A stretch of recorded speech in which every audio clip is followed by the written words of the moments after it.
आप देख रहे हैं जी न्यूज। आपके साथ हूं मैं रुबिका लियाकत। 2 बज चुके हैं, यानी वक्त न्यूज 100 का है। फटाफट अंदाज में देश और दुनिया की सारी खबरें अब आपके सामने।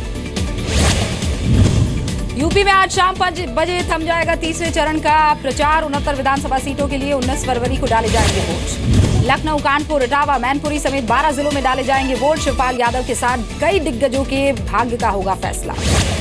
तीसरे फेज से पहले बीजेपी को फिर याद आया राम मंदिर। विनय कटियार ने कहा, अभी तक राम मंदिर ना बनाना हमारे लिए शर्म की बात है। कटियार प्रियंका गांधी पर भी निशाना साधते नजर आए। कहा, मेहमान के तौर पर आती है, उन्हें कोई गंभीरता से नहीं लेता है। यूपी में साइकिल के हैंडल पर कांग्रेस का भी हाथ। जोश में दोनों पार्टियों के कार्यकर्ता। बाराबंकी की रैली में अखिलेश यादव ने कहा। शिवपाल यादव का अखिलेश को जवाब। कहा, नेताजी का आशीर्वाद हमारे साथ है, उनके आदेश के मुताबिक ही काम कर रहे हैं। अखिलेश यादव ने कल इशारों में शिवपाल यादव पर निशाना साधा था। कहा, साइकिल छीनने वालों से छिन गई साइकिल। फतेहपुर की रैली में मायावती ने बीजेपी और समाजवादी पार्टी पर निशाना साधा। कहा, 2 खेमों में बटी है समाजवादी पार्टी। यूपी चुनाव में आज पहली बार चुनाव प्रचार में उतरेंगी प्रियंका गांधी। रायबरेली में राहुल के साथ करेंगी 2 रैलियां।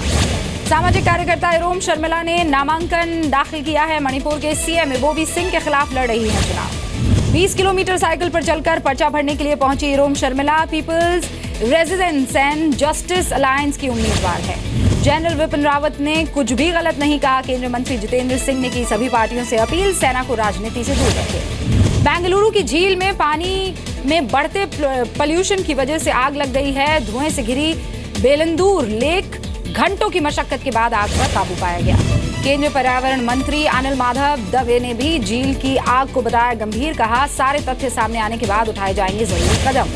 एनवायरमेंटलिस्ट्स के मुताबिक 2016 में भी 2 बार लगी थी झील में आग, लेकिन राज्य सरकार ने कोई ठोस कदम नहीं उठाया। एनआरएचएम घोटाले में सुप्रीम कोर्ट ने जारी किया नोटिस। यूपी सरकार और सीबीआई से मांगा जवाब। गुजरात के जखऊ में एक संदिग्ध के समंदर के रास्ते घुसपैठ की आशंका है। 4 पैकेज के साथ एसयूवी से गांधी धाम की तरफ जाने की भी खबर है। अहमदाबाद में एक केटरिंग गोदाम में आग लगने से सिलेंडर ब्लास्ट हो गया है। हादसे में कोई हताहत नहीं। वक्त रहते काबू पा लिया गया आग पर। राष्ट्रगान, राष्ट्र ध्वज और राष्ट्र गीत को बढ़ावा देने के लिए नीति बनाने पर याचिका। सुप्रीम कोर्ट ने मांगा जवाब। जम्मू कश्मीर की 9 महीने पुरानी महबूबा कैबिनेट का विस्तार हुआ। पीडीपी विधायक अल्ताफ बुखारी बने कैबिनेट मंत्री। तमिलनाडु के मुख्यमंत्री ई पलनीसामी कल विधानसभा में विश्वास मत हासिल करेंगे। स्पीकर ने कल सुबह 11 बजे बुलाई विधानसभा की बैठक। आशा किरण होम में 11 मौत पर हाईकोर्ट ने केजरीवाल सरकार से जवाब मांगा है। 19 अप्रैल तक देना होगा जवाब। जी न्यूज ने दिखाई थी आशा किरण में मौत की खबर। केंद्र पहले ही मांग चुका है ब्यौरा। दिल्ली के देवली इलाके में एक सरकारी स्कूल में मिड डे मील में चूहा मिला। 9 बच्चे बीमार हैं। मदन मोहन मालवीय अस्पताल में भर्ती है। मिड डे मील में चूहा मिलने का मामला पहला नहीं है। छात्रों का आरोप है, पहले भी खाने में मिलते रहे हैं कीड़े। स्कूल के वाइस प्रिंसिपल का दावा, खाना सप्लाई करने वाले एनजीओ के खिलाफ दर्ज कराई है शिकायत। 700 बच्चे खा चुके हैं चूहे वाला मिड डे मील। दिल्ली के डिप्टी सीएम और शिक्षा मंत्री का बयान। कहा, आरोपियों के खिलाफ दर्ज हुई एफआईआर। कड़ी कार्रवाई से पीछे नहीं हटेगी सरकार। मिड डे मील में चूहा मिलने के मामले में पूर्व स्वास्थ्य मंत्री किरण वालिया का बयान आया है। कहा, दोषियों के खिलाफ कार्रवाई होनी चाहिए। झारखंड में ग्लोबल इन्वेस्टर्स समिट का आज आखिरी और दूसरा दिन है। कई कंपनियों के साथ होंगे MOU sign. Jharkhand investor summit में एसएल ग्रुप और सरकार के बीच बड़ा समझौता। 5,700 करोड़ का हुआ एमओयू। झारखंड में एसएल ग्रुप इंफ्रास्ट्रक्चर में 2,000 करोड़, सड़क निर्माण में 3,000 करोड़, टूरिज्म फिल्म सिटी के निर्माण में 200 करोड़ का निवेश करेगी। Chief justice of India justice JS खैर ने सुप्रीम कोर्ट में 5 जजों को दिलाई शपथ। राष्ट्रपति ने नियुक्ति के फैसले पर लगाई थी मोहर। नोटबंदी पर सवाल उठाने वालों को वित्त मंत्री ने जवाब दिया। कहा, सवाल उठाना आसान है, लागू करना उतना ही मुश्किल। छत्तीसगढ़ के बीजापुर में आईईडी ब्लास्ट धमाके में सीआरपीएफ का एक जवान घायल हो गया है।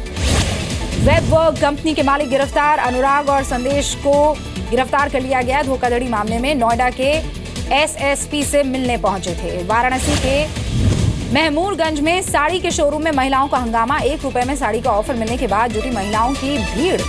हिमाचल प्रदेश में मंडी में हुआ है बड़ा हादसा। स्कूल बस पलटने से घायल हुए 25 स्कूली बच्चे। घायलों को अस्पताल में भर्ती कराया गया। एमपी के सिंगरौली में 25 फुट बोरवेल में फंसे बच्चे को सुरक्षित निकाल लिया गया है। 1 साल के बच्चे को बचाने के लिए 14 घंटे तक ऑपरेशन चला।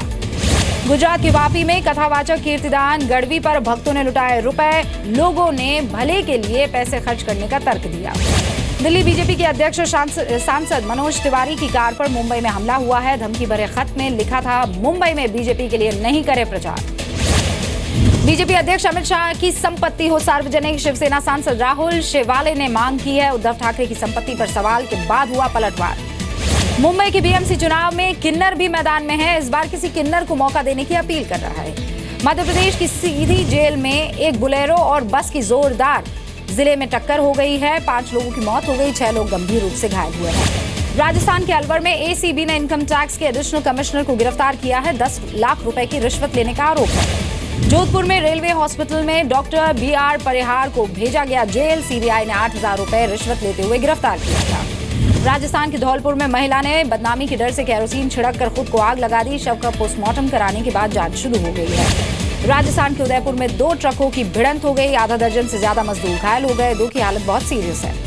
राजस्थान के कोटा में छात्र की पिटाई के विरोध में एबीवीपी के कार्यकर्ताओं का प्रदर्शन। पुलिस से उलझे प्रदर्शनकारी, 5 छात्र हिरासत में। लखनऊ में कमर्शियल टैक्स विभाग के डिप्टी कमिश्नर की पत्नी की संदिग्ध हालत में 14वीं मंजिल से गिरकर मौत हो गई है। छानबीन में पुलिस को मिले हाथापाई के सबूत। सुसाइड करने वाली महिला की फैमिली ने गंभीर आरोप लगाया है। कहा पति और सास ने मारपीट करके बेटी को नीचे फेंका। घटना के बाद दोनों से फरार है। गाजियाबाद के लोनी के कोतवाली के अंदर घुसकर चाचा ने भतीजी पर चाकू से हमला किया। भतीजी की प्रेम संबंध से नाराज चल रहा था। मुजफ्फरनगर के बुढ़ाना में तेज रफ्तार ट्रक की चपेट में आने से किसान की मौत हो गई है। नाराज गांव वालों ने मेरठ करनाल हाईवे जाम कर दिया। यूपी के मुजफ्फरनगर जनपद में खुदकुशी का सनसनीखेज मामला सामने आया है। भाई की बरामदगी न होने से परेशान बहन ने आत्महत्या की। मध्य प्रदेश के टीकमगढ़ जिले की दिव्यांग छात्रा के साथ हॉस्टल वार्डन ने मारपीट की। इलाज के लिए जिला अस्पताल में भर्ती है। झारखंड के जमशेदपुर में युवक की घर के बाहर गोली मारकर हत्या कर दी। अज्ञात हमलावर गोली मारकर फरार हो गए हैं। राजस्थान के धौलपुर में स्कूल के प्रिंसिपल के बेटे पर रेप का आरोप लगा है। दोस्तों के साथ मिलकर 8वीं की छात्रा को अगवा कर रेप को अंजाम दिया। पंजाब के लुधियाना में मोबाइल शोरूम में चोरी हुई। ताला तोड़कर चोरों ने लाखों रुपए के मोबाइल चुरा लिए हैं। एमपी के मुरैना में पुलिस ने 2 कर्मचारियों को डकैतों से छुड़ाया है। अपहरण करने वाले अभी भी फरार है। मध्य प्रदेश के खंडवा में 4 नाबालिगों ने दुकानों में ताले तोड़कर चोरी की है। दुकान के बाहर लगे सीसीटीवी कैमरा को भी तोड़ा, लेकिन सब कुछ हो गया रिकॉर्ड। बिहार के समस्तीपुर में पेट्रोल पंप पर लूट। सीसीटीवी में रिकॉर्ड तस्वीरें। बंदूक की नोक पर 85,000 रुपए लूटे। हरियाणा के पलवल में गेस्ट हाउस में चल रहे सेक्स रैकेट का पर्दाफाश हुआ है। 11 लोग गिरफ्तार। गेस्ट हाउस का मैनेजर और मालिक फरार है। यूपी के बागपत में महिलाओं ने मनचलों को खूब पीटा। दिल्ली यमुनोत्री हाईवे पर बस में लड़कियों के साथ छेड़छाड़ कर रहा था। यूपी के बागपत में बेखौफ बदमाशों ने ईंट भट्टा मालिक को अगवा किया। 2 लाख रुपए लूटने के बाद जंगल में फेंका। यूपी के लखनऊ में नाबालिग लड़की की मौत के मामले में बिल्डर गिरफ्तार हुआ है। सोमवार की रात बिल्डर के घर में मिली थी नाबालिग की लाश। असम लोक सेवा आयोग के मुख्य जांच अधिकारी सुरजीत सिंह को हटाने के लिए दी गई धमकी, दर्ज हुआ केस। उज्जैन के महाकाल मंदिर में शिव नवरात्रि की शुरुआत हो गई है। 9 दिन तक भगवान शिव अलग अलग रूपों में भक्तों को दर्शन देंगे। अमृतसर में एक पुलिस वाले को पब्लिक में मालिश कराना महंगा पड़ गया। मीडिया में वीडियो आने के बाद पुलिस वाला सस्पेंड हो गया है। जम्मू के पुंछ में 45 स्कूलों में बच्चों ने साइंस एग्जीबिशन में हिस्सा लिया है। विज्ञान की नई तकनीक का मॉडल किया पेश। आईएसआईएस के हमले के बाद पाकिस्तानी सुरक्षा बलों ने की बड़ी कार्रवाई। अलग अलग इलाकों में 18 आतंकियों को मार गिराने का दावा किया। पाकिस्तान के सिंध में हुए आत्मघाती बम धमाके में 76 लोगों की मौत हो गई। 250 से ज्यादा लोग घायल।